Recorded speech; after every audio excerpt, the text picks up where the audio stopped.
Halo, selamat siang teman-teman semua. Jumpa kembali dengan saya Halim di channel YouTube @forex by Halim. Kalau kemarin saya sudah banyak review buku, hari ini review buku saya mengenai partner daripada Mrs. Katie Lin ya.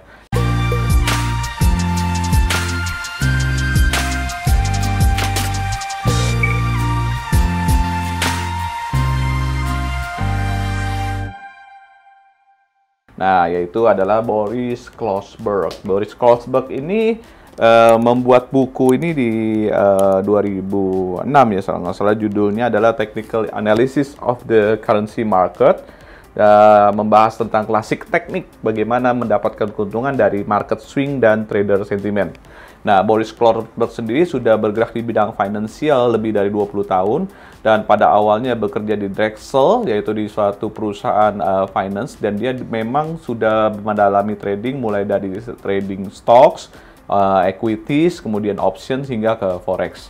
Dan pada tahun 2007 dia bersama dengan Mrs. Katie Lin membentuk namanya BK Forex Advisor, suatu perusahaan yang sifatnya memberikan saran atau perencanaan tentang bagaimana melakukan trading forex, dan buku-bukunya ini boleh dibilang cukup sangat menarik, dan hari ini saya akan bahas buku tentang ini dan kira-kira apa isinya.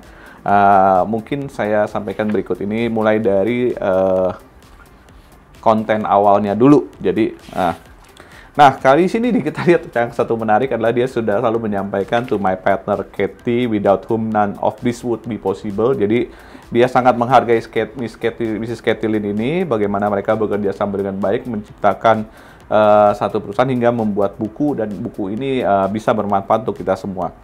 Jadi kalau kita bahas dari konten ini ada 10 bab yang dibahas mengenai trading, yaitu mulai dari sedikit tentang penjelasan tentang forex itu sendiri, kemudian tentang secret daripada trading, kemudian pembahasan mengenai show me the data, hingga technical analysis simple yang disampaikan di sini, bagaimana juga mengenali pattern, kemudian juga mengenali diri kita, hingga bagaimana cara membuat setup.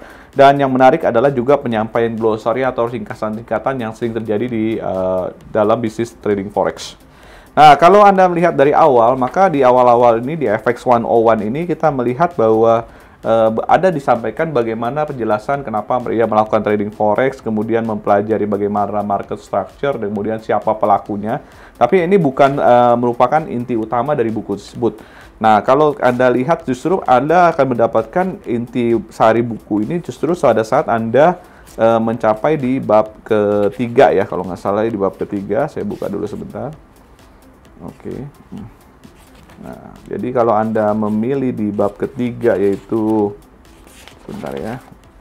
Oke. Nah, di sini bab ketiga dia mulai membahas tentang currency mengenai trending, kemudian juga ranging daripada currency. Jadi kalau Anda tahu kan di dalam trading forex itu harga-harga yang bergerak cuma ada dua macam. Pertama adalah pergerakan di dalam range trading, artinya harga bergerak dari satu level bawah tertentu hingga level atas tertentu dalam periode waktu tertentu.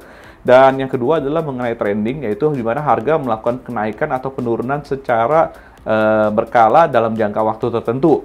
Nah, jadi kalau Anda bisa mengetahui kapan itu market sedang ranging ataupun sedang trending, Anda bisa lihat caranya tentu saja dari baca buku di Boris Klossberg ini.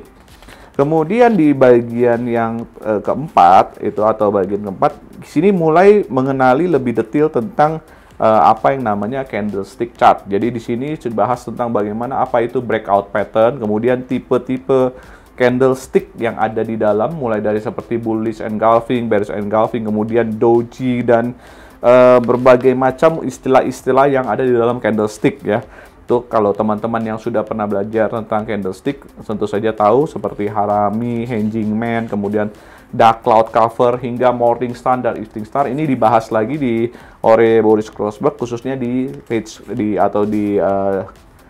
chapter keempat.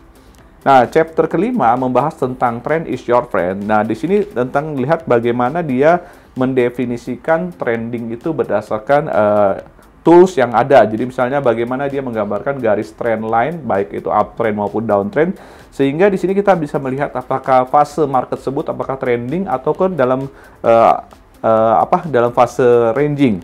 Dan tentu saja disampaikan juga beberapa indikator yang mendukung trending tersebut, mulai daripada moving average, kemudian ada juga namanya average directional index atau ADI. Ini biasanya untuk ADX ini mengukur tentang bagaimana kuatnya suatu tren, karena kalau angka ADX ini besar biasanya itu menandakan bahwa potensi tren itu sangat besar, sangat jatuh.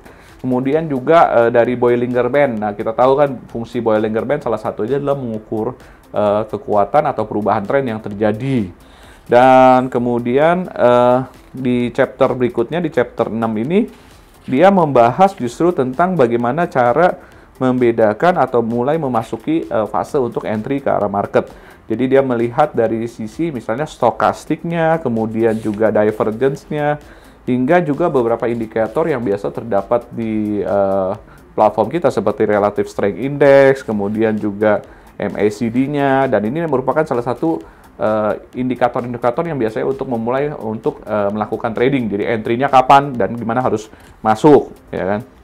Nah, kemudian di chapter ke-7 dia mempelajari juga apa yang namanya tools di dalam platform, yaitu mengenai Fibonacci. Kemudian karena Fibonacci ini biasanya untuk mengukur, kita suka melihat seberapa besar koreksi atau kemungkinan pelanjutan pattern yang terjadi. Nah, kalau Anda memperhatikan tentang Fibonacci, tentu saja Anda harus bisa mendapatkan penjelasan singkat tentang Fibonacci, karena di sini dijelaskan juga bagaimana mengidentifikasi breakout dan retracement yang terjadi melalui Fibonacci. Kemudian di chapter ke-8, di sini ada namanya pattern and anti-pattern. Nah, biasanya pattern-pattern ini kan untuk melihat kita, kalau melihat ini pergerakannya ini, apakah akan melakukan reversal atau melanjutkan tren. Nah, biasanya kan kita melihat, ada contohnya double top, double bottom, kemudian juga ada yang namanya triple top, triple bottom, anti-pattern, dan juga beberapa pola yang terjadi yang di pasar itu adalah seperti flex dan pennant. Kalau flex itu kan artinya bendera ya, kalau kita bilang ya. Jadi membentuk bendera, ataukah pennant. Pennant ini merupakan lawan daripada daripada bull flag. Kita bilang bull flag itu kalau ke bawah itu kita sebut sebagai bear flag. Dan kemudian setelah itu di sini juga ada metode-metode pattern yang dipelajari seperti mengenali triangle, kemudian wedges and diamonds, dan juga ada beberapa lagi tentang pattern-pattern seperti head and shoulder, kemudian reverse head and shoulder, hingga Anda bisa mengidentifikasi dari contoh-contoh yang terdapat di buku Technical Analysis ini. Dan terakhir di chapter 9, Anda bisa mempelajari tentang karakter psikologi Anda, terutama bagi Anda yang sudah melakukan trading, apakah Anda risk taker atau tidak, sehingga Anda bisa menentukan setup. Jadi di chapter 9 ini ditentukan juga setup-setup yang bagus untuk melakukan trading dengan harapan apa? Reward yang terjadi dari transaksi tersebut bisa lebih besar dibandingkan risk-nya gitu loh. Nah, kan ada di sini sampaikan beberapa istilah seperti myth of 2:1, 2:1, kemudian juga killer instinct, ya kan, take a nibble not a bite. Jadi ini suatu istilah-istilah yang kita bilang di dalam dunia trading itu permasalahannya adalah perbandingan antara risk dan rewardnya gitu loh. Jadi risk rewardnya bagaimana, apa istilahnya gitu, killer instinct kah ada 2:1. Nah, dan terakhir pembuatan setup tersebut Anda bisa lihat di sini bagaimana cara dia mengidentifikasi suatu chart atau pattern, kemudian kita menggunakan setup apa yang mereka gunakan, yang Pak Boris ini gunakan, kemudian juga bagaimana untuk menangani volatilitas, dan juga di bagian terakhir Anda juga bisa mendapatkan yang tadi saya bilang pertama, yaitu adalah mengenai tentang glossary atau penyampaian istilah-istilah yang sering digunakan di dalam dunia trading, misalnya contohnya seperti arbitrase, kemudian ada ascending triangle, hingga beberapa masuk pengertian dari bear market, kemudian buy break, buy stop, dan selain-lainnya. Kemudian inilah yang kadang-kadang bisa menambah pengetahuan kita tentang istilah-istilah di dalam trading forex. Nah, hal yang menarik di dalam buku ini tentu saja di setiap chapter kita akan mendapatkan conclusion atau kesimpulan. Jadi kalau Anda membeli buku ini dan membaca buku karangan Boris ini, Anda sebenarnya sudah menguasai klasik teknik, atau kita bilang teknik dasar yang terutama terjadi bagaimana Anda menerapkan technical analysis di dalam trading forex khususnya. Nah, buat teman-teman yang ingin mencari buku ini, tentu saja karena buku ini dalam bahasa Inggris, Anda mungkin bisa mencari juga di perusahaan company-nya Wiley Trading. Mungkin Anda bisa cari di Amazon, ya kan, atau di barangkali marketplace yang beredar. Tapi saya jamin kalau Anda baca buku ini, Anda mendapatkan pemahaman baru, terutama mengenai technical analysis. Nah, demikian ulasan saya, review saya dari buku Swartz Klossberg ini, mudah-mudahan bermanfaat. Dan kalau Anda suka, Anda bisa share ke teman-teman Anda. Jangan lupa subscribe video saya, karena video tentang review buku ini akan terus berlanjut.